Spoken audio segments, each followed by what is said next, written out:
अपना मैसेज दिखाइए, अपना थानसा दिखाइए और शांति से अगरतला में हम लोग अपना जनसभा करेंगे।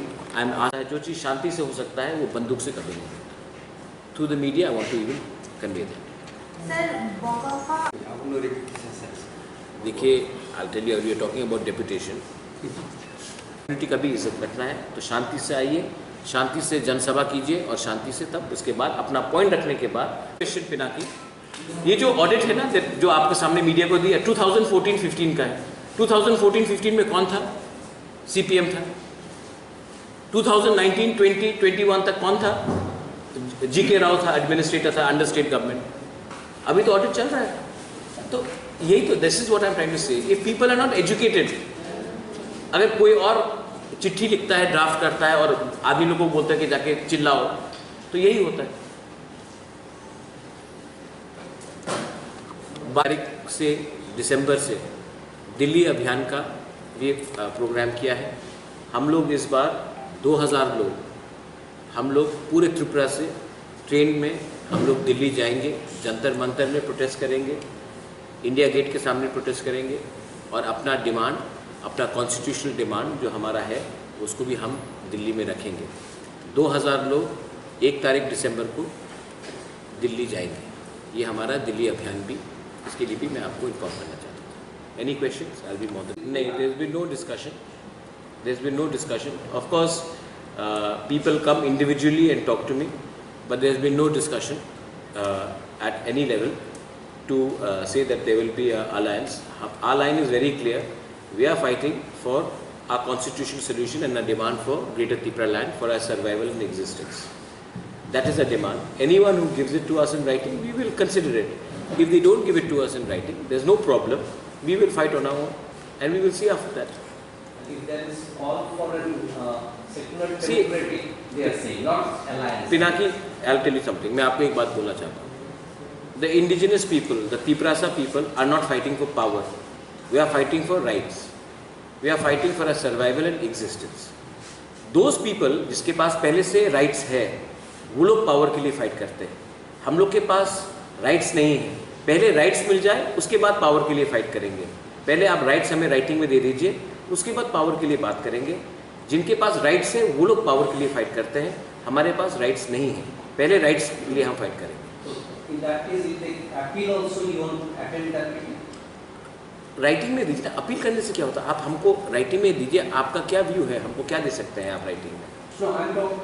अपील नहीं, देखिए, I am very category, I am telling you, see I am not like other नेताज, मैं डायरेक्टली बात बोल रहा हूँ।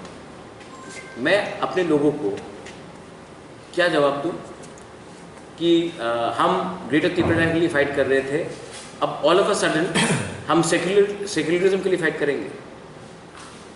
सेक्युलर तो पहले से हम हैं, हमारे पार्टी में मुस्लिम्स हैं, एससीज हैं, हिंदुस्तानी हैं, बंगालीज भी आ गए हैं, तिप्रासाज हैं। हम तो अपने एरिया में, हमने तो सेक्युलर फ्रंट करके तो हमने एडीसी जीता है। माय पॉइंट इज दैट कोई भी अगर किसी को भी अलायंस चाहिए तो राइटिंग में बताइए कि आप तिप्रासा को क्या कॉन्स्टिट्यूशनल राइट्स देना चाहते हैं, राइटिंग में दीजिए। वो अपील करने से नहीं होगा, राइटिंग में दीजिए। अगर आप राइटिंग में नहीं देंगे तो मैं अपने लोगों को जाके क्या बोलूँगा? हम अपने राइट्स के लिए फाइट कर रहे हैं, वो लोग पावर के लिए फाइट कर रहे हैं।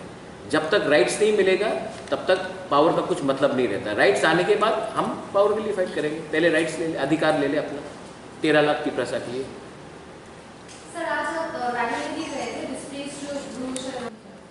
देखिए, ये बात अच्छा क्वेश्चन है आपका। लोग जगह देना चाहते हैं, लोकल कम्युनिटी वहाँ में जगह देना चाहते हैं, लेकिन जो जगह लोकल्स देना चाहते थे वहाँ में उनको जगह नहीं दिया, और जहाँ में लोकल्स का रबर बागान है वहाँ में सेटल करना चाह रहे हैं। तो ये स्वाभाविक है कि जहाँ से आपका रबर बागान है, जहाँ से लोग पहले से काम, वहाँ से उनका इनकम है, वहाँ में रबर बागान को काट कर आप अगर किसी को सेटल करेंगे तो लोकल लोग अपसेट होंगे। लेकिन लोकल लोग ने कहा है कि हमने दूसरा ज़मीन दिखाया था जो ब्रू शरणार्थी को पसंद भी है, लेकिन वहाँ में गवर्नमेंट ने नहीं रखा है, और गवर्नमेंट जानबूझ के उनको वैसे जगह में रखना चाह रहे हैं जहाँ में पहले से रबर बागान है। और अगर ये होगा तो डिवीज़न होगा, थानसा टूटेगा, एकता टूटेगा और एक दूसरे से लोग लड़ेंगे, और इसमें फ़ायदा किसको होगा? इसमें फ़ायदा उसी को होगा जो जनजाति को डिवाइड करके हमारे ऊपर राज करना चाहता है। तो ये जो आपका रिपोर्टिंग है, आप फिर से पूछ लीजिए, लोग अपोज नहीं कर रहे हैं। लोगों ने सिर्फ कहा है कि यहाँ में हमारा रबर बागान है, यहाँ में मत कीजिए, यहाँ से हमारा इनकम आता है। दूसरा जगह उन्होंने आइडेंटिफाई भी किया है, यहाँ में रख दीजिए, हम इनको खुद वेलकम करेंगे। लेकिन गवर्नमेंट किसी के रबर बागान में, किसी का जहाँ में इनकम होता है वहीं में सेटल करके एक दूसरे के बीच में झगड़ा लगाने का कोशिश कर रहे हैं। ये मेरा ये क्लियर बात। इंटेंशनली है, बेवकूफ़ तो कोई है नहीं।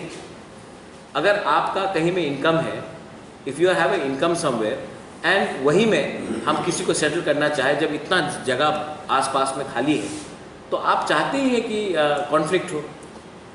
ये तो नेगेटिव, यही तो मैं कह रहा हूँ कि अनफॉर्चुनेटली त्रिपुरा में मैंने देखा है कि लोगों को सोल्यूशन कम, केओस ज़्यादा कराना है।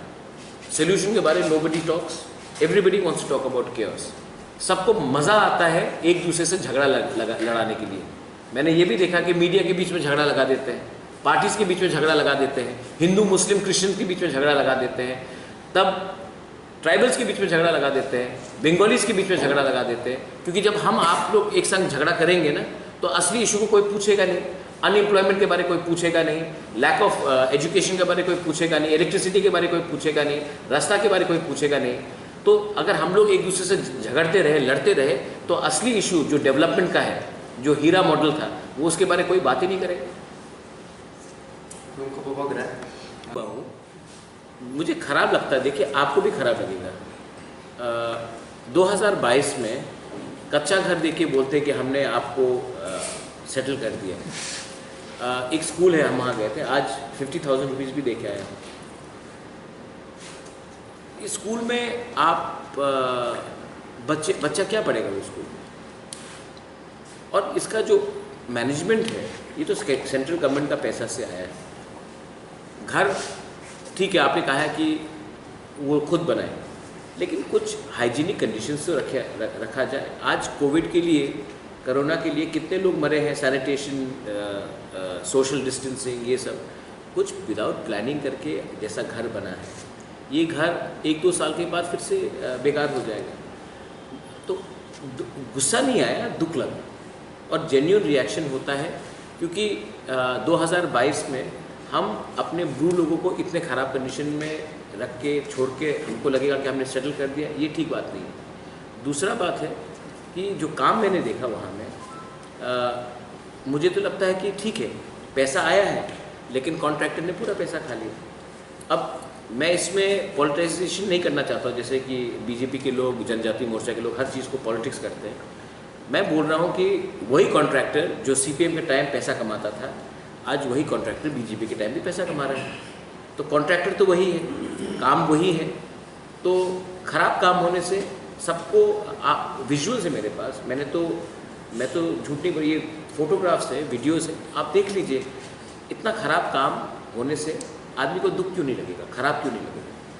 On the grounds of humanity, अगर यहाँ में कोई भी हो, नॉट ओनली ट्राइबल्स, अगर बंगालीज भी हो, ऐसे घर में किसी को रखना अच्छा नहीं लगता। और ये शर्म की बात है कि हिंदुस्तान जो $1 ट्रिलियन इकॉनमी, 7 ट्रिलियन, 5 ट्रिलियन जो भी बात कर रही है, इकॉनमी के बारे में बात कर रही है, वो आज अपने ही स्टेट में इतने ख़राब से अपने ही नागरिक को रखते हैं। इसी के लिए मैंने आज रिएक्ट किया था। मेरा रैली जो है 12 तारीख को,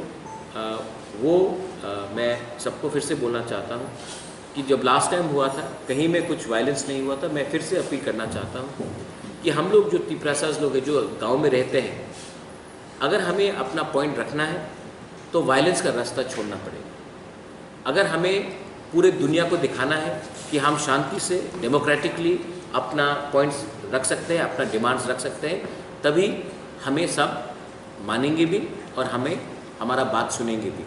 ये जो वायलेंस का रास्ता है, ये जो बंदूक का रास्ता है, इससे कुछ नहीं मिलेगा।